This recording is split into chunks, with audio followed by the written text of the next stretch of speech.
So we'll see how they are going to be feeling coming into this game number 3. I think SuperMassive has shown that they have intelligent plans, that they have figured out ways to play around it, and I expect them to go back to their game 1 plan, now they're on red side, and ban out Aatrox as well as Urgot.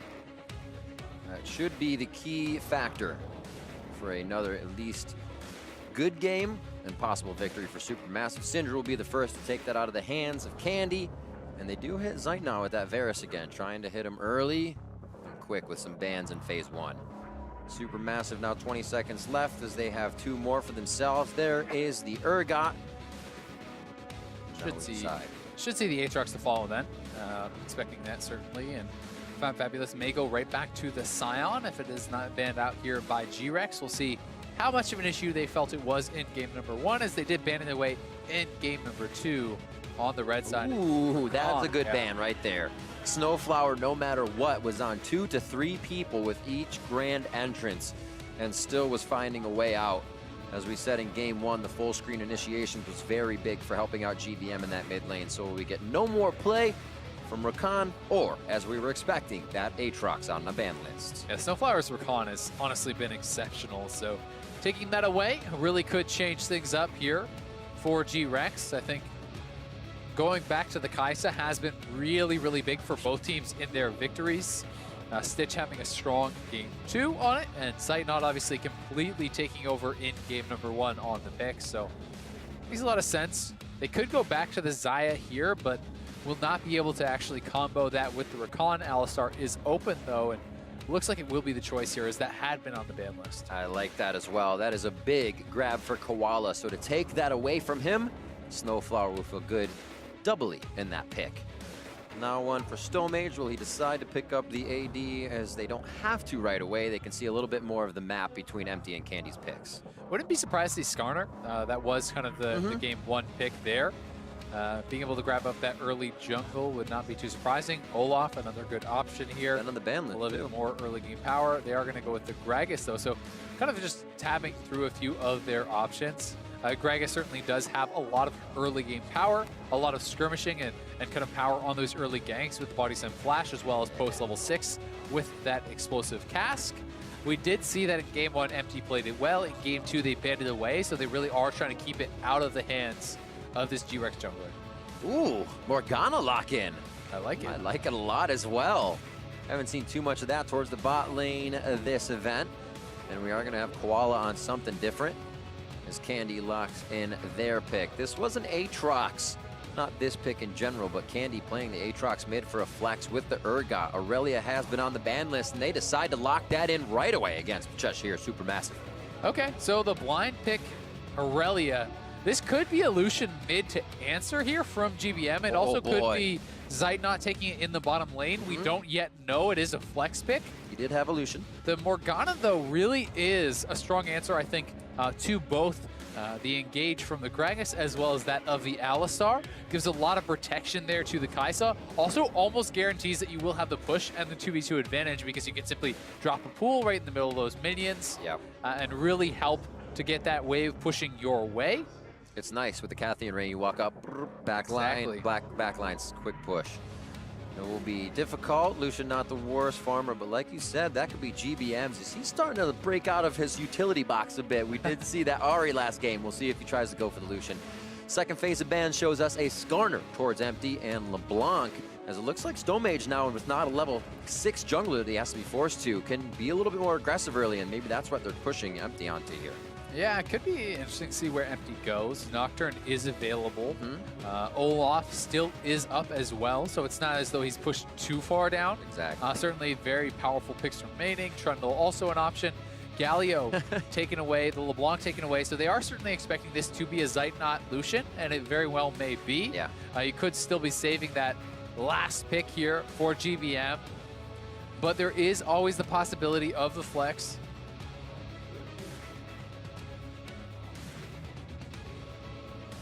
15 seconds plus another set of picks for Koala to run that clock down as they hover a jungler now for Empty. Definitely wants to be able to make some impact plays on the Rift. We've seen quite a set from him.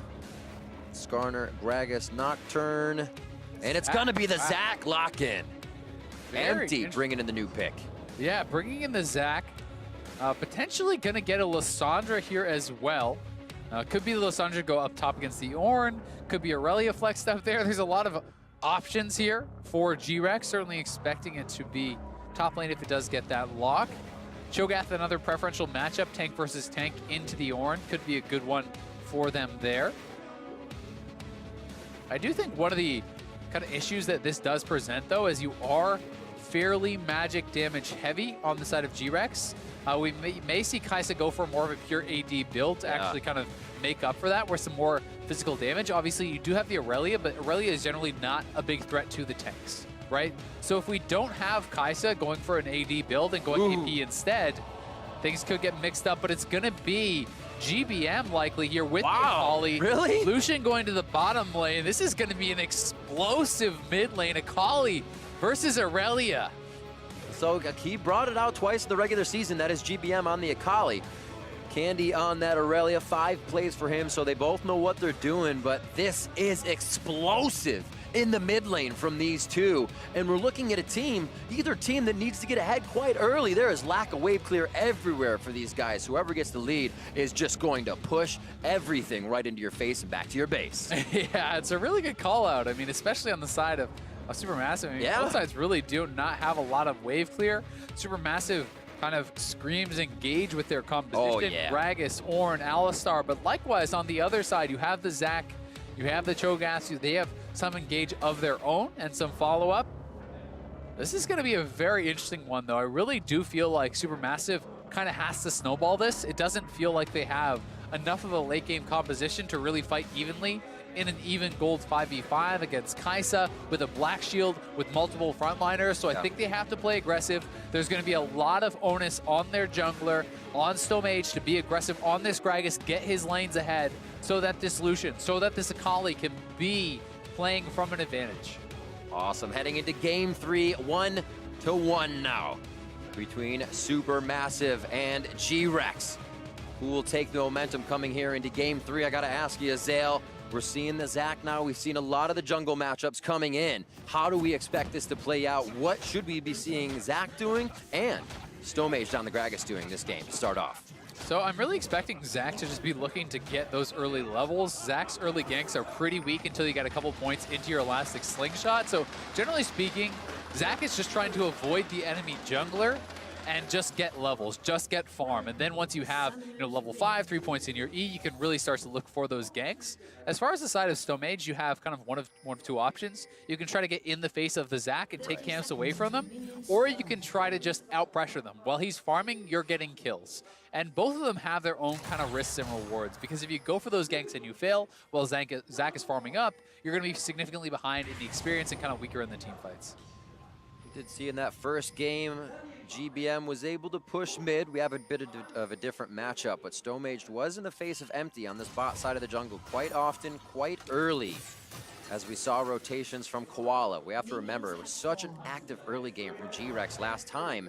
With PK winning, Empty was all over that mid lane along with Koala. So we'll see if they try to factor into that play style again, even though Empty has the bit of a slower jungle. I'm excited about this mid lane, though, as we sit on it for now. Corrupting Potions versus that Doran's and Pots here for GBM against Candy. I mean, it's double Ignite, it's double melee. Like, these guys are going to have to fight. Electrocute Conqueror.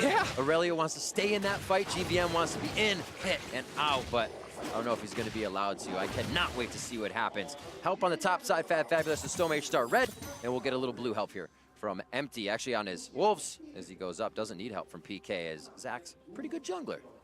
Yeah, definitely is. Has a lot of AoE, so you see some pretty cool stuff here with the Zac. A lot of people do like to start Wolves, and then they actually go blue.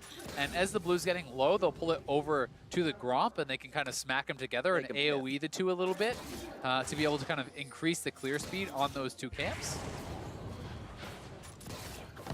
Quick push here, as we said, the Tormented Soil would go down in the back line. Level 2 push for Stitch and Koala so they can get aggression in the lane. Ignite from both of those supports as well. Ignite, win lane, win game. That's how it plays out, as always. And as Empty's finally finishing the Gromp here, you can see the clear speed actually of StoneMage coming around for vision, and just to make sure nothing's going to happen top side as he gets Scuttle. But the Zach is 1 camp ahead. You know, he did actually the 3 camps on that side already, utilizing, you know, some pretty smart tactics there to be able to clear that out fairly quickly. And if this is Akali versus Aurelia matchup, it'll be fairly interesting. A lot of people like to talk about the strength of the Akali into melee champions simply because it's so easy for Akali to challenge you and harass you with this Shroud as you're trying to go up in CS. And you can see that GBM is doing that back and forth, trying to get hits in onto Candy and trying to kind of weather him down, just chip away at him until he can get him to a point where you could potentially look for a kill. And usually for Akali, that doesn't come until 6. This allows you to get in. Assassin's Mark, in and out. It's such a nuisance as well. So we'll see if Candy can kind of keep his mental in check as GBM plays that Shroud game around him. Yeah, you can see Stomage as well, kind of making a first trip already over towards that mid lane. Does get spotted on a ward, but wanted to see if there was an opportunity for an early gank. If you can snowball one of those types of matchups, Ignite versus Ignite, melee versus melee, it can be big. Nice pressure onto Stitch. Not going to force a flash out, I don't believe. Stomage is here, and they're going to pay this one patiently. They want Stitch to commit back into the fight again. Looks like Snowflower and Zeitnout have pulled off a little too much, and they're thinking maybe this is a gank. So everything's safe in the bot lane. No summoners blown, but still, Stomage already looking for stuff on the map to get Gragas and the team going. But he's been really shut down by this River ward that I believe was actually dropped by Koala. And that ward did spot his movement over towards mid lane and spotted his movement down towards bottom lane. So that has really kind of shut down what he has been trying to do. And this is what I talked about, the risk versus reward. When you are spending time ganking, Zach is spending time farming. Zach is done his clear. He is already, you know, basically full cleared, and he's going to be heading back to base. Yes, Gragas had scuttle control, and that is very good, but if you're a Zach and you can say, all right, if we could both be level 5, even on farm, you know, even on kills, no kills apiece, you're going to be feeling really good as the Zach. And he has Wolves to come out and clear again, so he doesn't have to waste any time in continuing that experience gain. And he lets his team know, I'm going to be down on this side of the map. Make sure you play careful or hover to that side if you need defense. Candy in and out. GBM quickly obscures within his Shroud, and they go pretty even on CS to start, but then that starts to be a bit of a discrepancy, 38 to 26 now. Yeah, and that's partially because of that kind of harassment style that I was talking about. Anytime Aurelia looks forward and the Shroud is available, you can stand in that Shroud. There's very little opportunity for the Aurelia to actually return that fire and kind of fight back. So Akali just gets to harass you, and you can't afford to take too much of that, so you often just end up having to give up farm. But this is actually a pretty big deal. If this was a TP versus TP mid lane, you wouldn't care as much, but because you forced Candy back to base and you got to push in the wave, not only does he miss all that farm as he's running back to lane, it also means the wave will stack and push towards GBM, which will just further increase his CS advantage. Gonna feel good when he gets back to lane. Refillable potions, a little bit of vision for himself as well as he starts up his revolver. Yeah. Fabulous, 37 to 31, doing pretty well for himself in this orange as we have another tank matchup on this top side. PK forced off to that Shogat this game, so we'll see if he can have the same impact he's been having. As Empty clears Grump, we should be able to head towards the other side of the map now. We might see a little more jungler intervention as Stomage side of the map is cleared. And Empty looking for a little something here around mid lane. The Shroud has been used aggressively, so he could actually look for the Elastic Slingshot. Doesn't look like he's going to want it. Yeah, there's actually, you can see the pings, the missing pings on bottom lane. They know Snowflower could be there, and when Candy is not 6, GBM is. If this gets counter-ganked, it's pretty tragic. So what is happening here is they're actually trying to help him push out the wave. Because as I talked about, see the ranged minions stacking up here? That means so many minions are going to be denied from Candy as it pushes towards his opponent. So over comes the jungler and tries to help push it out. But while he's doing that, Stomage is counter-jungling him, and GBM is actually developing a pretty significant advantage. That's also showing itself as long as the experience goes because of those denied minions as well. Candy was back in base. So the pressure for Candy is not as much from Empty this game, not as much from Koala. They've been stuck to the bot lane, and we're seeing SuperMassive almost read those plays and do them first. Yeah. Time to be on the forefoot there, or the front foot, I should say, to stop GRX in their movement. And SuperMassive does have some of those advantages. I mean, in the 1v1, Akali's advantage early, certainly. Gragas is stronger than that Zach early on, right? So they're kind of making good on those advantages.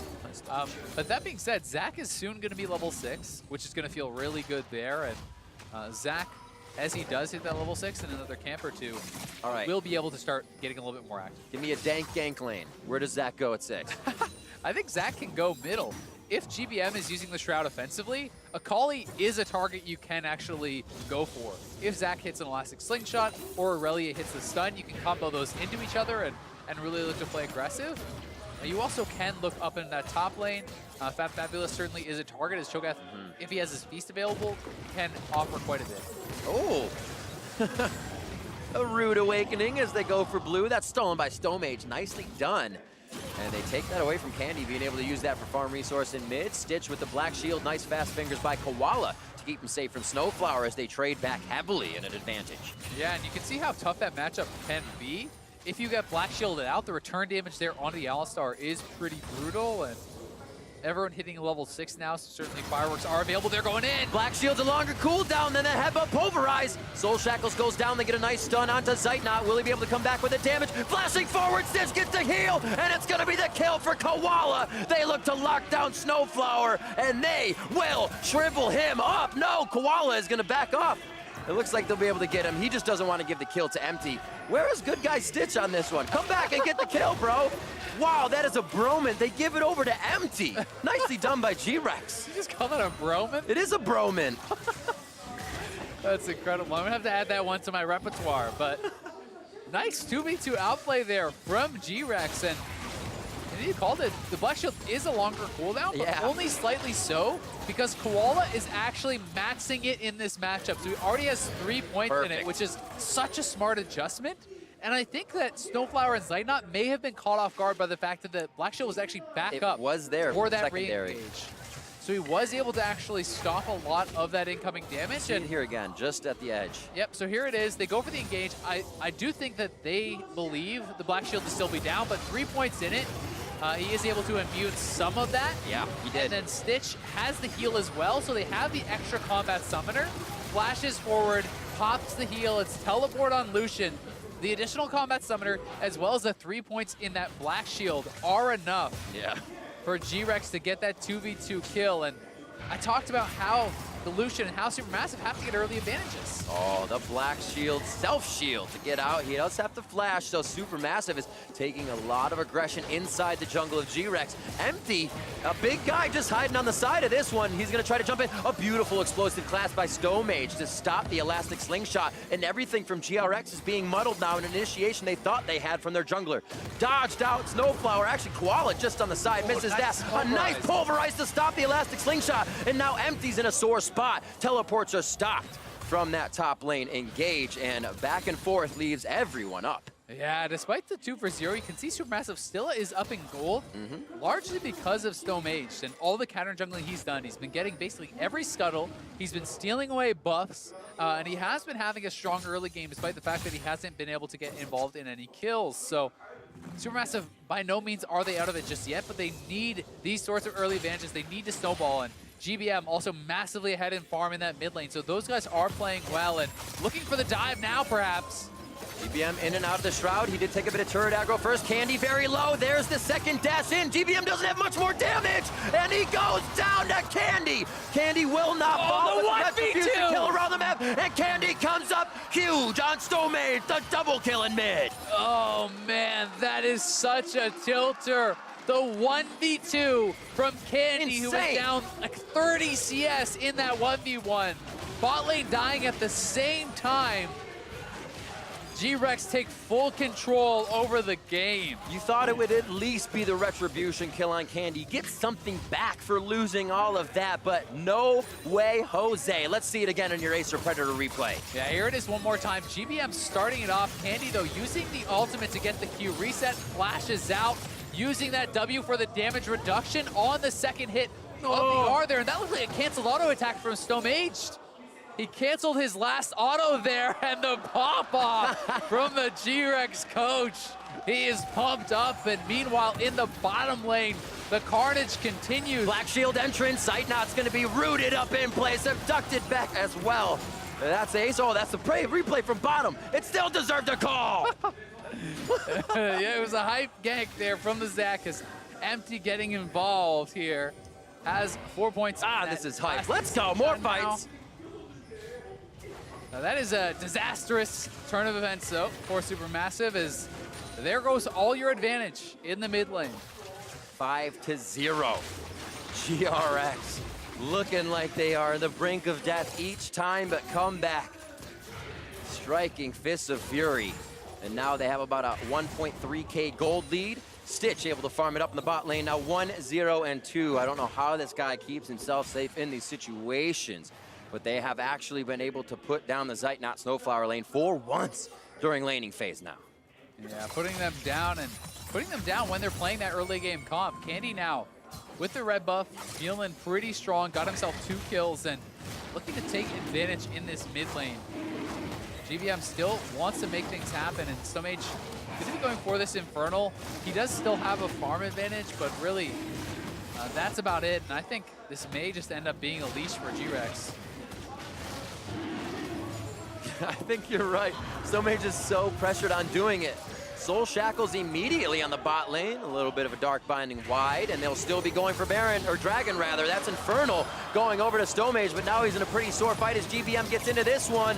Throws out the kunai, and now he's going to be dealing the damage. First kill to Empty. Candy's stunned. Candy's down by the hands of Zeitnot, and SuperMassive once again suffocates GRX. Double shutdown there for Zeitnot as well. He gets a shutdown on Empty and on Candy. And they will get this kill on Koala here eventually. StoneMage able to steal away that Infernal as well. That was huge. Just a little tappy. And he gets the kill. SuperMassive throughout this series. The fights they're able to close down on. This one giving them 3 kills, but they come back so fast being able to see the fight for what it is. And here we have it again. Here it is one more time. StoneMage using that plant to get in, try to go straight for the Infernal. He uses the barrel plus smite combo here, takes it away, really nicely done. Then the stopwatch buys time as in comes GBM, in comes Snowflower, and then Zeitnot on the backside. You can see Stitch diving forward onto Zeitnot, but his team is losing the fight, so Snowflower just knocks him out, and Zeitnot is able to get a double shutdown there. The 2 kills, really big for Lucian. May put him in a position where he can have a chance to kind of snowball this game. I was just saying, they kind of cut that lane down. It is not long before these AD carries start picking up triple quadrupentas in this series right now. That's a lot of kills. Oh, it is. We've seen Zeitnot do it already. 6-3, 15 minutes in, and the gold just back to even. That scoreboard 1-1 with 0 turrets down here as one of these teams trying to push for that 3rd game momentum win here and try to get off to the right foot. Infernal Drake is in the favor of SuperMassive there, as we saw, so you can start off hoping that, or knowing that middle game is going to give him a bit more damage.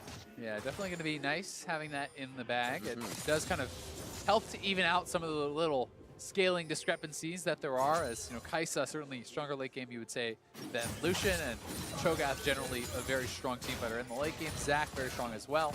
But there's a tremendous amount of playmaking here also on the side of SuperMassive with Alistar, with Gragas, and oh boy, we'll see if they can find those engages, because scaling can mean very little if you find that perfect fight. If you catch the Kai'Sa and blow her up right at the start of the fight.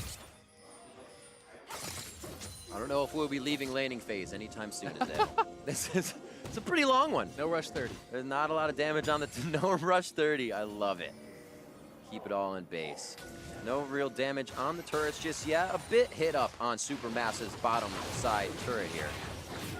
And now pressure on the bot side from Empty, but GBM is also following as if they want to get a gank in. StoneMage has the inner line on Candy, so they're kind of trying to walk everybody around, catch somebody in rotation, just to make sure they have the upper hand for the next play, the next little bit of vision. Yeah, they really are trying to remain proactive.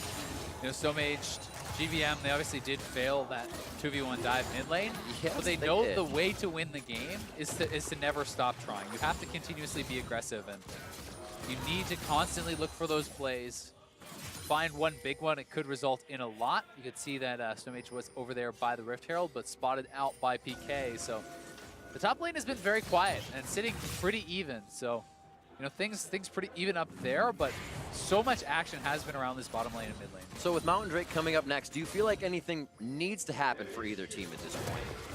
Yeah, I feel like on the side of SuperMassive, again, they can't really afford to be giving up too much. I think they need to be able to pick their moments and look for fights, as Zeitnot is kind of trying to fight back on that turret, because you have Lucian, you have Isakali, as they complete their first, second items, that is some of the strongest points in the game for these guys. So they need to look to fight around that and fight well around their ultimates. So don't want to see them just giving up objectives left and right.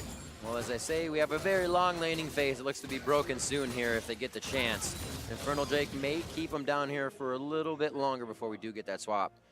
As GBM and Stomage continue, they don't really roam as a pack, but if one starts to make a move, GBM's kind of on a string and he'll follow Stomage just ever so slightly to make sure the play goes in their favor. Bot lane aggression from 3 members of SuperMassive as they get a push into mid lane, and they have pretty good aggression on the bot side of the map.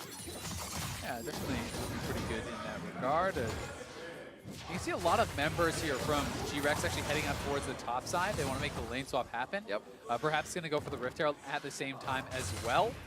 Zeitnot is basing, so I think they're going to actually send their bot lane top and try to match this, but GRX is first on the play, got the bottom lane turret down, so they will be able to get the Rift Herald and the bottom lane turret, and certainly coming out of this looking good.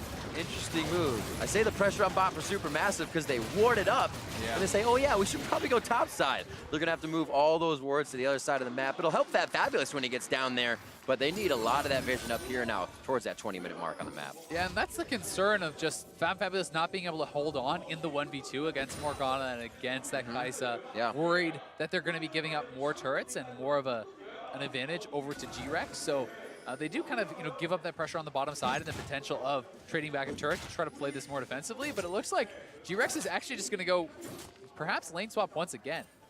As Kai'Sa is heading down towards bottom lane, so they're going to push mid possibly, and then Dragon, mid pressure and all of the bottom side of the map. The push out from PK is already coming. Fat Fabulous is on that top side still, so it's going to be a bit before he can get to a wave, but it'll be nice and big for him to clean up on the bot side of the map. Yeah, and I think this is pretty well orchestrated by GRX. Here comes the engage. Flawless duet on the GBM. Candies everywhere, trying to give him 2 and 3 things to think about. Oh my god! Koala gets absolutely obliterated by the cast, but they return the kill onto Stomage and bite back immediately. What a quick 1-2 from each team. Yeah, trade for kills, but Lucian is on the top side. It's a 4v3 in mid lane, and the Rift Herald is available for GRX. They're looking for more. Huge bot lanes pushing in their favor as well as they yo-yo this back and forth. They found GBM a bit. He gets out of the shroud, and now they can see him. Fat Fabulous is trying to be a tank on the front with Snowflower. He goes down, Unbreakable Will is there, but they will burn through it. It doesn't even matter. No, Snowflower lives. And it's Fat Fabulous that goes down as the sacrificial lamb. A nice dive in from Stitch will solidify that kill on Alistar, and mid-turret will fall as GRX uses Rift Herald and takes down SuperMassive. Yeah, they get so much there. Zeitnot was just continuing to split, and they decided to try to hold on 3v4, but there's no real damage left in the squad that was there. So GRX just pushes forward, dives them, takes 2 turrets, takes the kills. They will take the dragon, and they are certainly in full control of this game. Stomage trying to do what he can to get in or get anybody on the way out. Candy gets hit, a little bit of damage there from GBM. How much does he want this fight? As he will be stopped by the Flawless Duet and Dark Binding. Everybody backs off for a quick breather moment. Mountain to Rift, or I'm sorry, Mountain to Infernal as we see this mid fight again. Yeah, GBM, they are going to be looking for this pick over on the Morgana. It was a really nice cast, honestly, there from Stomage. Knocks him back in, they delete him, but then Stomage goes down himself. And again, this is a 3-man squad with a lot of consistent damage left in, and GBM has no ultimate. He's not really going to be able to zero anyone out, so they say, all right, let's go for it. Zach is going to be able to look for the dive in. The turret goes down. GBM is hanging around, and it's just way too dangerous of a play from GBM, perhaps thinking the turret was going to last a lot longer than it did. It's that we've been defending it for so long, we can't let it go down without a fight. But he throws the shroud right there. Obviously, they're going to walk through it. These things on the kind of that edge mentality when you're making a choice and it's not working out for you is happening for SuperMassive in small moments. Here for Snowflower, another one not working out. Ultimate Zeitnot just missing onto that one, and Snowflower may be able to walk out of this one alive. Stitch won't have the final say on this one. Stitch is gonna go down right away, and they lose Snowflower on the fight anyways. Here comes the Ornhorn, knocking up the team on the way through. His Candy can't get himself into a good spot. Stomage lives with a sliver of health as PK comes through with a quick chomp down onto Zeitnot. Yeah, GRX will get back out. It is 2 for 2 in the extended play. Stomage just barely getting out. Explosive fight there. Looked like SuperMassive might have been able to take the advantage at the start of the play, but with PK coming in, things got pretty rough there for SuperMassive. This Kai'Sa, though, just getting so strong. Already has the 2 items completed, likely building towards a Banshee's Veil next, and that's going to make it even harder to really get onto this guy. Banshee's Veil, if that is the option, plus Black Shield makes it so difficult. Here's the engage. Pretty heavy force, honestly, from GRX. They want the elastic slingshot, uses the ultimate, but that misses as well. Whoopsie. So SuperMassive looks for the fight. And Zeitnot does a good amount of damage here, flashing forward, actually taking down Stitch. They do take down Snowflower as well, and they're looking for the continued fight, but PK, knowing that Lucian has no flash, hits him with the knockup, chomps him down, and again, that's really the end of the fight, because Akali without ultimate and no Lucian on this squad means no real consistent damage and not much of a chance of getting those continued kills. And it feels bad, too, if GBM can't get an execution on that kill. You're kind of left just swinging your comma in the air after that happens. So he's got to be able to choose that right target, use that 2.5 seconds in his shroud accordingly to make sure he can actually execute one final target. The culling comes out in the mid lane, doesn't deter GRX, and Koala definitely needed assistance from his team before he got shredded down. Yeah, that binding almost touches Zeitnot. That was really close to him being in trouble. Candy looking all right. He should be able to knock it out of this one as he gets put right to the back of the fight. The front line is still the tankiest for SuperMassive here, and they can put it into the damage area. PK gets himself into a real sore spot as he goes down, and SuperMassive says thank you very much for 2 kills. Really nice fight from them, but they're going to head straight to the Baron, actually. Empty is still alive, but he's low on health. We'll see if SuperMassive can do this. I don't think that GRX is going to want to give it up, but Koala is low, Empty is low, and Snowflower has Hextech Flash. He's going to look for a flank if they go forward. Just on the left side, they can see him. Gets the binding. This will deter them from fighting, but they know putting everything into Snowflower hasn't really worked for them just yet. Snowflower says, well, you have no choice. Dark binding just misses over the left shoulder of every member of SuperMassive, and Stitch is unthreaded. They take down Stitch, but they peeled off the Baron to do it, and you have to think they might have been able to stick on the Baron, use Snowflower to peel. Instead, they do peel and get 1 kill, but GRX will be happy to give up 1 more kill to actually keep the Baron on the map. So SuperMassive, perhaps thinking they could have got more from that fight. Here it is one more time. It's a strong engage over onto Candy, and Candy just dives forward, thinking perhaps he can trade back a kill. He certainly cannot, though. And then watch GBM zoning out a lot of members here, and then as Stitch goes down, ult over to GBM to try to take him out. GBM just goes right back over the wall, so completely outplaying Stitch in that moment. Knowing and playing in the mind of your opponent almost.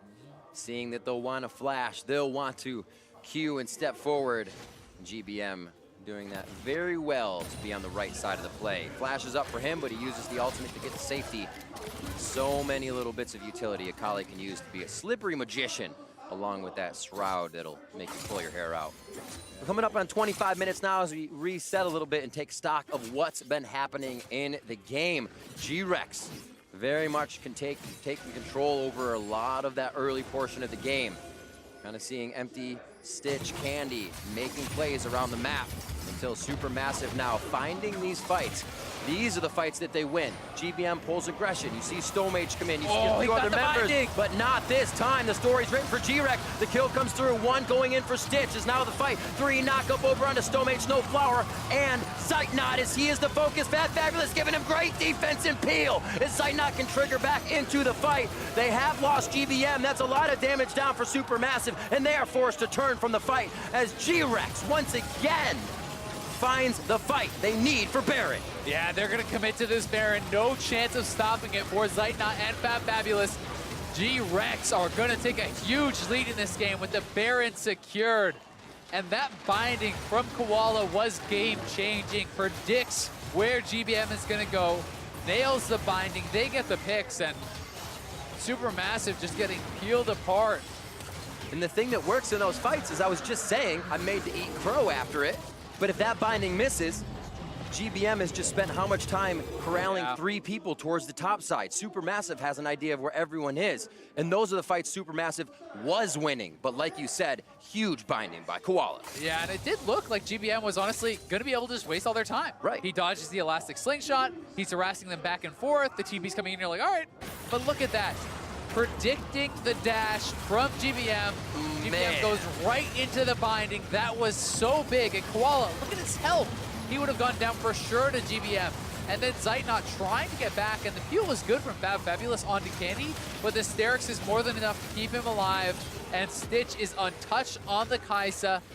It's so hard to fight into this composition that GRX has if you cannot get a great engage from SuperMassive, and they need to be fighting those fights on their own terms. They need to be the ones starting off with the engages, and they have not been able to do it.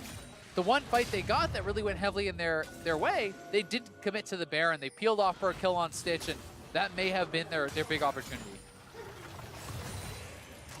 Pushing towards bot side, Candy bringing up the wave ever so slowly. Forcing the ultimate out of Snowflower immediately. Everything going in favor of GRX right now as they slowly take down the turrets with little to no pressure from SuperMassive. Yeah, not much to do there from SuperMassive. You talked about it in Champ Select, Riven. There's not a lot of really good wave clear here on SuperMassive's side. You know, GBM doesn't have very strong wave clear. Lucian is certainly not a marksman that has incredible wave clear, so really their way to stop the siege is to engage, but it's very hard to engage into Cho'Gath and Zac and this Kaisa that is so strong and is going to have a black shield. And that black shield has not been missing too often. Koala with the very fast fingers all game long. Got to be good. You're always holding on, right? Koalas are always holding on. They have good strength. Drop bears. Good hand control. Well, he's dropping shields all over his team right now, and it has been huge for the impact plays they need to make to shut down SuperMassive, a team that is ready to fight at any moment in the game. And Snowflower definitely banned out on this Rakan, is having a bit more trouble finding the initiations that has put SuperMassive in the lead in this series. Top turret's now going to be pressured by GRX as they start to suffocate Vision off the map and push SuperMassive into their base. Yeah, it's getting tough for SuperMassive. As you said, they're getting choked out on Vision. They're getting pushed up on all these waves, and GRX moving up to the top side here. They can see that Fabulous is answering the waves on the bottom side, so they're pretty confident to step forward and take this turret. You can see even the potential flank being set up here as GRX had SuperMassive step to the turret, would have dove. You know, it's funny, we talked about the lack of wave clear on each team, but even when you get the minions to the turret, we then talked about the engage for each team. So you can't really be that close to each other for too long without a fight starting. Both teams know it at this point, and this is the League of Legends I absolutely love. 14-9 as we keep it pretty bloody on the Rift. 30 minutes in here, but a heck of a $6,000 gold lead coming into the favor of GRX here as they're swinging money bags around to take down SuperMassive. Yeah, it's going to take a really good engage for SuperMassive, I think, to really have much of a chance of coming back. It needs to be something from Snowmage or from Snowflower, likely out of Vision, so that there's not a chance for Koala to react to it. If you can get onto Stitch and kill him right at the start of the fight, I think you have a chance, certainly. But barring that, I don't think there's much of a shot of winning a straight-up team fight. No, not anymore. Especially after you saw GBM get captured on the top side. It kind of escalated the power GRX was working with a little too much. Here now, they implement the SuperMassive attack and wait for somebody to walk up mid lane and grab him. And you can see Candy, the way he's building is very much to dive towards Zeitnot and buy time. He doesn't even have to kill Zeitnot. You have a GA, you have a Sterix, you just run at the Lucian has to run away. Exactly, and during all that chaos, while the Lucian is trying to survive and everyone's trying to peel for him, well, you have a Kaisa that is on 4 items that is free firing, that is taking down all of your frontliners, and when that happens, the fight is generally over. And also by that time, your backline is probably all disarmed because you're walking through Aurelia's ultimate. Thank you. Oh man, they have a lot to deal with, but that's what makes it even better if SuperMassive can orchestrate themselves perfectly around this fight from GRX from so far behind. And we have seen teams lose in this very series from these sorts of advantages. Absolutely. I mean, SuperMassive had a monumental advantage in game number 2. They looked poised to actually close it out, but one mistake can turn the game around. So you want to see that patience from GRX. You want to see them closing this game out calmly, controlling vision, waiting for the next Baron, take the Baron, and then look to close out the game. And if you don't check those boxes and you rush it a little bit too fast, you lose a Baron, you lose a team fight, the game can just end. Cross the T's, dot the I's, check the boxes, kill the Barons, make sure you get the 50 gold from the Nexus, take it to the bank. 1 minute on Baron once again, 30 seconds onto Mountain Drake. That'll be the last Mountain Drake of the game that we will get. And Drake overall is Elders will be next. But who will be able to get that? A lot of that structure damage would be huge this late in the game. The final fight could mean the Nexus. Yeah, it really could. I mean, honestly, we saw that happen in the previous game. You get, a 30, 40-minute team fight win with waves pushing, the game just ends, right? There's not actually time to respawn, whether your base has been cracked before that or not. You see the Infinity Edge coming through now for Zeitnot, so he is going towards much more of a late game kind of scaling build. He is not doing something like a Ma and QSS. He's building 4 damage. He knows that there's a lot of pressure on him to be able to put out that DPS, and this isn't as safe of a build as some of the others, but he needs to be able to maximize damage and have a chance of actually threatening the front line, because otherwise there's no one else to kill Cho'Gath, there's no one else to kill Zac. All right, doing a little fight tracking here. Definitely eyes on Empty to see him diving in. Snowflower for the crowd control as Koala also keeps eyes on him with the black shield.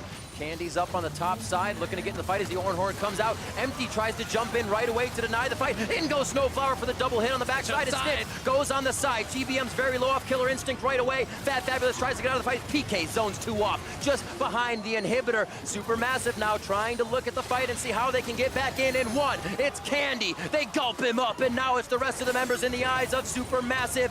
It does not hit, and no flip forward from GBM to re-hit that E and get the team back into the fight. Still a really strong fight there. They're actually pinging over towards the Baron. They want to see if they can turn this into a big win. They got 1 kill, but here's GRX. Stomage going very low, has to use the Zanyas at that point. What a hit from Empty! Knocking up 3 members of SuperMassive, and a SuperMassive hit! Big stuff from GRX is fabulous. Starts to trade back with a little bit of damage on that Ornn. Empty in now, takes down Zeitnot by himself in mid lane as fabulous. Next to go down, PK takes him out. Stomage forced to run, and GRX is gonna have some time with SuperMassive's base. Empty just completely shut down that fight from SuperMassive. What a huge elastic slingshot. Looked like they could have won it. It looked like they could have taken this fight.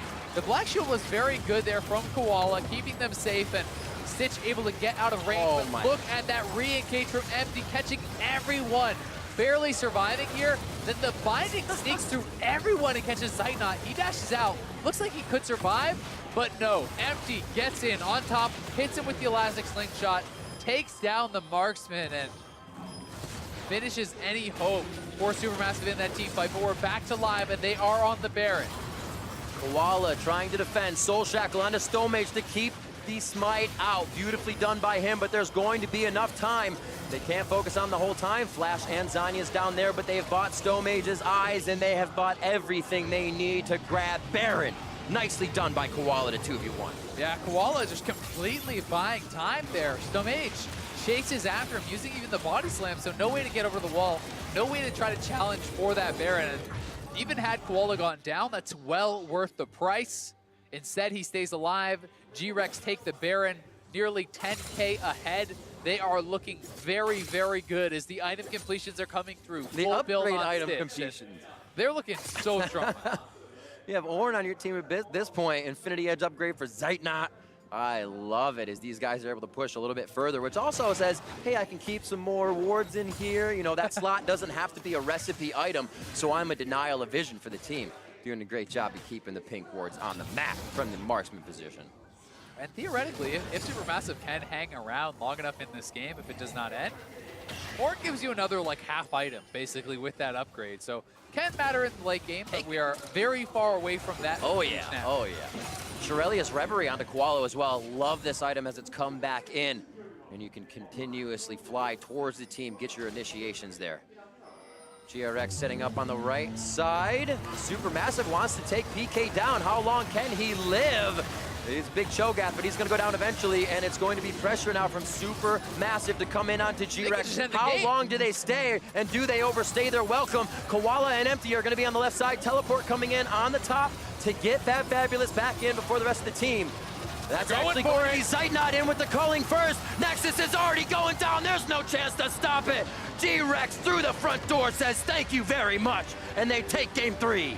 SuperMassive take the Cho'Gath, but GRX take the game as they just run straight down bot lane there, finishing it out and putting themselves at match point.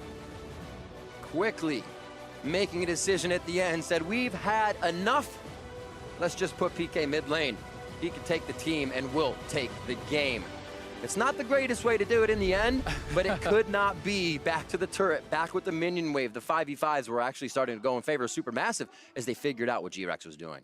Yeah, they really were, and SuperMassive did do a good job fighting back, but this one felt like it was mostly under the control of GRX ever since some of those early game plays went bad. You think back to Candy, down 30-40 CS in mid lane 1v1, gets a 1v2 kill on the dive, and it's just like, oh, you had to win early. This is pretty rough. And we've seen now Stomage push back and forth between junglers, and also Empty push back and forth between junglers, and Empty is still showing up very much so. Push to the Zac this game. We obviously didn't see him too early because he had to farm it out, but he stuck with that. He was not deterred by anything. As you said, he needed to keep his mind on that farm, and he came up big in the end because he did that early game. Yeah, he really did. I mean, he did his job. He avoided getting too far behind the Gragas. He farmed it up. He got his levels, and then he was able to find good engages throughout the mid game, throughout the late game, especially in one of those critical late game fights. You know, hitting that 3-4-man elastic slingshot really did close out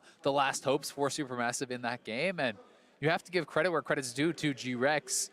They look pretty composed. They look pretty strong here, and I think this is the weakest game we have seen from SuperMassive, and you have to wonder if they were shaken a little bit by what happened in Game 2. But by this guy, by Stitch in the bot lane, your MasterCard player of the game, and with the help of Koala, but this guy also shows up in fights when you least expect him to be doing something on his own. Yeah, I mean, he has been very good. The 2v2 outplay, getting the kill there. Always there to follow up. He played Kai'Sa in both of their wins, has looked really good throughout the team fight stage, picking on that bottom lane that was drafted to pick on them. You go for the early game Lucian, and Kai'Sa is the one dominating. That's going to feel really bad as SuperMassive. And I'm really glad this bottom lane is becoming the bottom lane we expected to see. The fight between Zeitnot and Stitch is going down each game, and it's really been the AD carries pulling the weight of each team. I cannot wait to see how it happens. So GRX shook off that game 1 loss and are now looking to take the match into game 4 and take that game. Let's see if they can do it or if SuperMassive can tie the series after this commercial break.